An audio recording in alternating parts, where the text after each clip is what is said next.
But first up on Atlanta Business Radio, we have Mary Blackmon. She's a veteran back in the studio. We're catching back up with her with Farm Star Living. Welcome, Mary. Thank you, Kevin. I'm so happy to be invited I'm back. so happy to have you back here. I want to know, you were doing great work before. I want to know what's been going on. What's Farm Star Living, again, to tell our listeners again, but let us know what's been going on with you. Well, I'd love to, and thank you so much.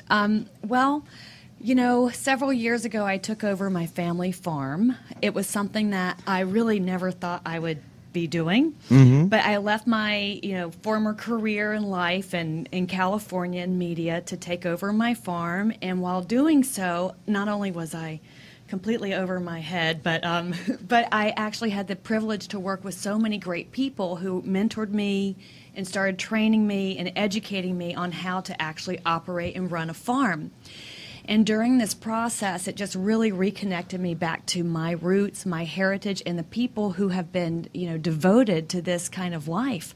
And I became so inspired. And I felt that these farmers are people who really need to be recognized and acknowledged. So I started calling them my farm stars. And over time, I just decided that I needed to launch a business so that other people could connect to farmers in their own regions, understand what farmers do, who they are really as people, and actually join in that kind of lifestyle and support it. So it actually evolved this year into a website called Farm Star Living. Love it. Thank you. So it's a way that everyone, whether they've been to a farm or not, can actually participate in this way of life, can get to know the people who are behind their food, can learn about what's happening in cities with agriculture, because our whole landscape really is changing and evolving because of farming, the new technologies, and also with our increased interest in who is behind our food. Definitely. People are a lot more educated now. They want to know where the food's coming from. They don't want the processed. They want the organic kind of foods, and they want to know. I know there's a huge farm-to-table movement here in Atlanta. There actually is, and I love that. I think farm-to-table restaurants, they've been increasing over the years, and I think now we're at a consciousness as a society to want to know what is behind our food, who is behind our food, and these restaurants are just the best way to know that you're getting really good food from your local farmers typically, and that these restaurants, when you're going to them, are actually supporting your community, because they're using the food that's grown right there. You know it's going to be fresh.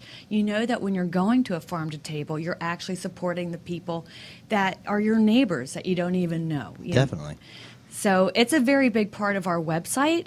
At Farm Star Living, we've actually incorporated farm-to-table restaurants all over the USA. Wow. So, yes, we're very excited about that. So we have major cities, so when you're going to travel to other places, you can find out the hot farm-to-table restaurants in that town, so you can support their communities and their farmers. And we also have an app coming out later in November on the farm-to-table restaurants across the country, too. Well, talk a little more about the app. What's going to be involved in it? Who's it targeted towards? Is it just towards the user, learning about the farmer, or does it connect the farmers also? Well, actually, the app is very similar to the website. At farmstarliving.com, we've aggregated the restaurants farm to table, but we've also looked at touch points for consumers. So basically, just for the every person, someone who might be interested in taking their family out to a vacation, to a road trip. So the app is going to include farm vacations, and we call it Farm Fun.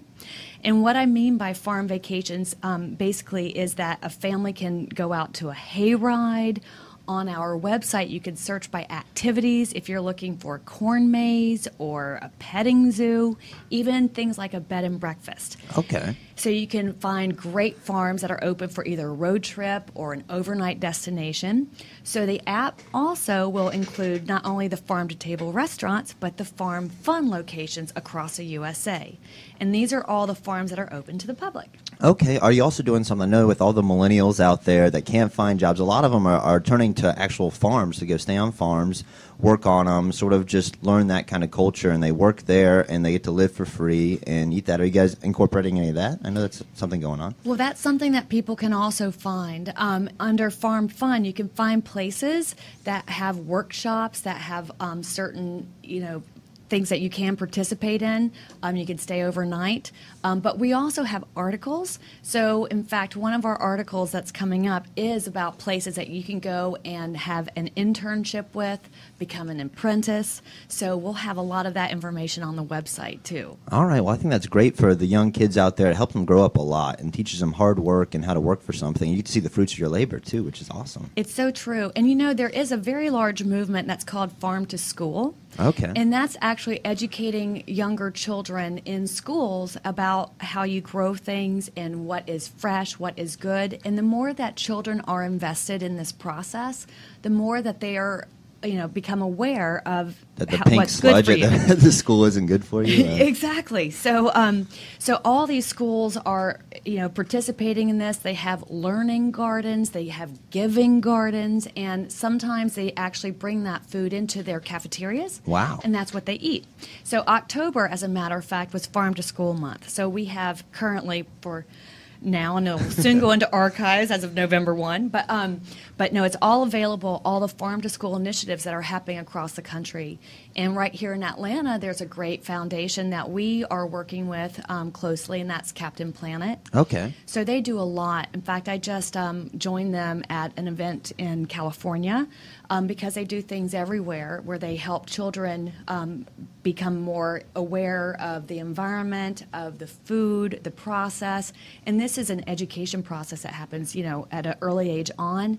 And that's the best way to keep people healthy. Definitely. And connected to, the food and who's growing it. That's an easy way to, I know childhood obesity is a big problem right now. People are talking about it. And this is a huge way. If you teach kids how to eat healthy early on and they eat the proper things for their body, they're not going to get fat. Their body's going to use all that material, and they're going to be a lot healthier. Exactly. You can ask a child, where does this food come from? They'll say, the grocery store. McDonald's.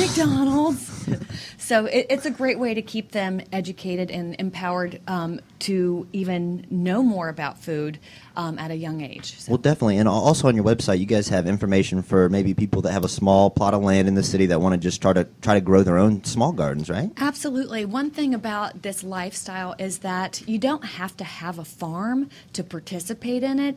And that's a thing that I realized as I was doing my research and doing some kind of focus group studies. People would say, I never thought that I could be a part of farming because I don't have a farm. I don't have 10 acres. But the thing is today, you don't really have to. You can find all these great new things that you can incorporate into your house, whether it's an apartment or a condo. As an example, there are these towers that you can have in the corner of your apartment that can grow lettuce. Towers? Seriously. Okay. Well, they're like 3.5 feet tall. That's still huge. Yeah, but it's really slim, and it's new technology. There's also these grow tents that you can have in your garage with a light, and you can have your own food and herbs growing right there. And then there's, of course, things like backyard farming. Definitely. So, people are getting chickens these days.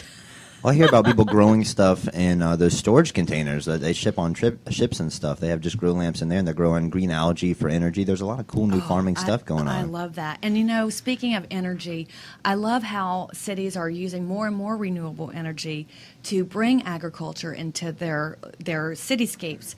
I was talking to people recently. They are even using hospital rooftops to grow food, vegetables. For the hospital? Yeah. That is really cool. It's so neat. That's happening right now in the Northeast. But there are things like you just mentioned, growing in containers. Mm-hmm. That's called pod farming. Yeah. So there's a great company in Atlanta that's doing that called Podponics. Mm-hmm. So I love how renewable energy is really changing and becoming more accessible to us all, so that we all can become a part of this movement, which is farming and actually producing your own food. So how have the farmers received Farm Star Living? Are they loving it? They're like, wow, I finally have a platform where I can sort of tell my story and talk to people and connect with other farmers? It really makes me happy, and thank you for asking that. When I talk to farmers, I get a lot of God bless yous. But the thing is, one of the reasons why I really wanted to do this was to debunk the stereotype of farming and who farmers are. You definitely do that just yourself. So. Oh, thank you so much. And that's the thing, though. Farmers really are, from all walks of life, all nationalities. There's so many more females getting involved in farming today. And it's not just the the same old stereotype we might have had from 3 generations before. And a lot of, as you mentioned before, young people are getting involved. They're interested in learning about farming, participating when they can through crop mobs, through workshops, through these farm tours.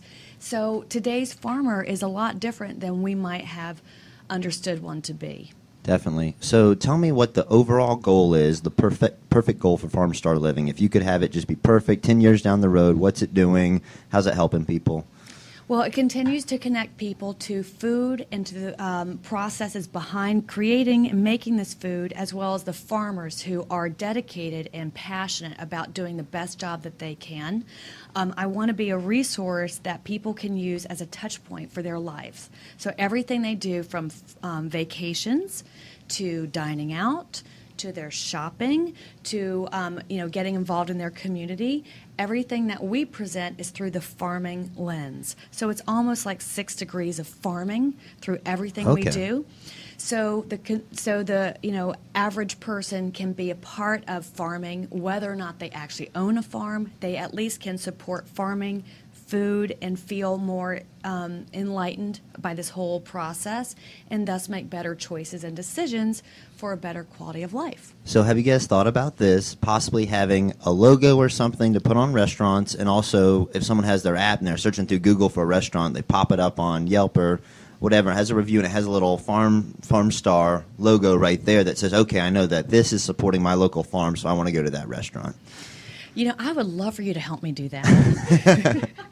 Would you mind helping me? Not at all. I'd love to help out. I love this movement. I think what you're doing is absolutely fabulous, and people need to be more educated. We live in a society of technology right now where people, if it doesn't capture me in 5-7 seconds, but everyone, I think, would say, hey, you know what? I would like to support local farms. I'd like to eat healthier. And if I could do that just by searching for a restaurant, I saw a little, there's Farm Star Living right there. Okay, I'm going to go right there. So I would love to help out with that. Oh, gosh. Come on board. I could use your help. So thank you so much. I love what I'm doing. It means so much to me. As you know, I'm a 3rd-generation farmer. So this whole new business I've launched really connects me to everybody who came before me, to people who I have a lot of respect and admiration for, especially with their passion and their ethics and their desire to work so hard and tirelessly, usually without any recognition at all.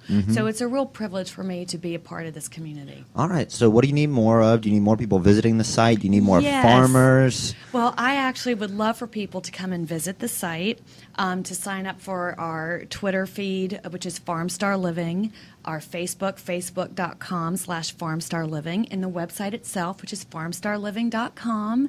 Just become a part of the site. Tell your friends, because we're all trying to do great things here for each other. All right, just a quick recap for our listeners. Just explain the site very smallly, what they can use it for, and why they should go there again. Okay, farmstarliving.com is the first lifestyle website celebrating our farmers, who we call USA Farm Stars, the world of farming, farm to table, and even farm vacations. It's a free website so that you can be connected to the food and who grows the food in a very fun, entertaining way. And farm vacations, they're not as expensive as going to some other state. You can go there. It's really romantic. It can be fun for the kids, like you said, corn mazes. So definitely check that out. It's a huge part. And if you want to surprise your kids or surprise your wife or your significant other, it's a great way to do that. And we call it farm fun. Farm fun. I love that alliteration right there. Well, Mary, thank you so much for coming on. We love having you in the studio, and we'd love to have you back. Thank you, Kevin. I really appreciate it. It's always great to be here. All right. Well, next